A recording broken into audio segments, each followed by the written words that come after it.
This is definitely not your regular cake. Let me show you how it's done. I'll link up to the original video of what inspired this, but this is a salad cake. Super fun and really tasty actually.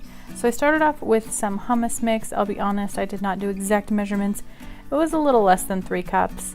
And then I mixed in a block of cream cheese that had been softened on the counter for a little while. Made sure to mix it up well with a little hand mixer. You'll notice I didn't do as much video in this because I was at a friend's house and just didn't have space for all the equipment. But I got some whole grain bread and I cut off the bottom crust just because, I don't know, I didn't want the crust in there. And then I took a bowl, but you could do like a single size, little smaller mini ones. But I took a bowl just kind of as a template, cut around it so it would be a nice round cake. And then from there, I started building. I did this with 6 pieces of bread, so I'd have 3 layers of bread. Put a little bit of the frosting, quote unquote, and put that down at the bottom so that it doesn't move around. So I put a layer of bread, put some of my frosting down, and it was time to gather the vegetables. You have to think about the flavor and the texture and the stability and the, I don't know, the colors of it. It was fun. So I got a red pepper here, red bell pepper. Started off with the base, and then I went for sprouts. This was actually my first time trying broccoli sprouts, and no one liked them. They were a little peppery, but it's okay. Did some shredded romaine or leaf lettuce, and then went for the next layer here. I almost forgot to take that picture in between. So having that second layer, we went on to some yellow bell peppers. Fun fact, whenever it started to lean in one spot, the sprouts were really great to kind of stuff, help stabilize things. I would have done shredded carrots, but I just ended up chopping these because it was easier at the time, but I think shredded would be better.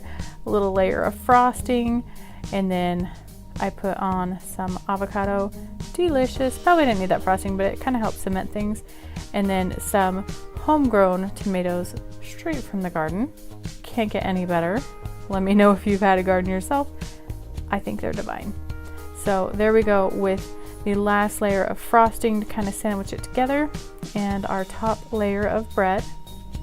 So there is our behemoth there. I mean, it is still pretty small, I would say, for a salad, but I don't know, for how many of us? There were 5 of us eating dinner, and some went to the chickens. We were pretty full. Of course, this was a side. So I frosted it, took a little frosting spatula, and then with some beet juice, I dyed some of the leftover so it would have a different color. I didn't want to add too much so it would be runny. But for the final reveal and the cutting, let's see it here. There we go. It's beautiful. I think it was really fun to have the color contrast. Then I had some flat leaf parsley. I did little flowers from carrots and kind of sprinkles on top with some very small dice peppers of the yellow and red variety. So it was really fun to make, you know, a little time intensive, but I actually liked it so much that I think I would do it again for like an April Fool's or just a special occasion, because no one thinks, hey, we're gonna eat salad in cake form. So anyway, a little video on the cutting and how that went. Even though this was a little leaning Tower of Pisa-ish, it certainly was not perfectly structurally straight. You know, you turn it and it looks straight from this angle. But cutting it, it wasn't too bad. It kind of squished a little bit there. But what can you expect when you have squishy insides? And honestly, I kind of was afraid it would fall apart even more than this. So the fact that it all comes out as one nice piece, look at that. That is awesome. That is so awesome. And I'll be honest, I've never tried a hummus and cream cheese mix, just because there is a little bit extra frosting than maybe you might like. I had some extra little dipping vegetables on the side, leftovers from the stuff that went inside. So anyway, let me know what you think. Is this something you would ever take the effort to do? Are there any vegetables that you would add that I didn't?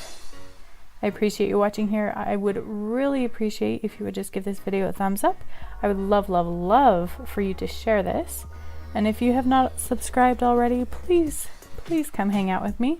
Every week I am posting crafting or cooking videos and just getting my creativity out there and let the juices flow, and I hope you join in with me here.